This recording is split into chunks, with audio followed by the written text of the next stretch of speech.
শোনো, তুমি যে কালকে আমাকে রাত্রেবেলা এসএমএস করেছিলে হোয়াটসঅ্যাপে, আর আজকে সকালবেলাও করেছো, ওগুলো তো তুমি ডিলিট করে ফেলেছো। তো ওগুলো তুমি কি হোয়াটসঅ্যাপে কি এসএমএস গুলো লিখেছো আমি তো বুঝতে পারছি না, দেখতেও পাচ্ছি না। তো ওগুলো কি এসএমএস গুলো দেখতে পারবো আমি? অবশ্যই তুমি দেখতে পাবে। তুমি একটা সেটিং চালু করে রাখলে তুমি সেই হোয়াটসঅ্যাপ থেকে তোমার সেই ডিটেলসগুলো তুমি দেখতে পারবে। ডিলিট করা যায় ভিডিওগুলো, ঠিক আছে, বা ছবিগুলো, ঠিক আছে।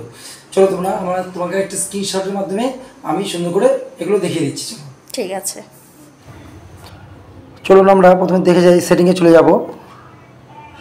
সেটিংয়ে গিয়ে আমরা একটু নিচে নেমে স্ক্রল করে নিচে নামবো।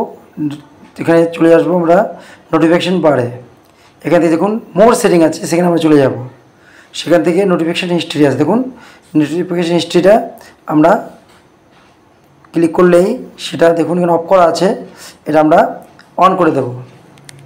অন করলেই অন করে দিলাম। এবার আমরা যদি কোনো হোয়াটসঅ্যাপের নোটিফিকেশান আসে সেটা এখানে শো করবে।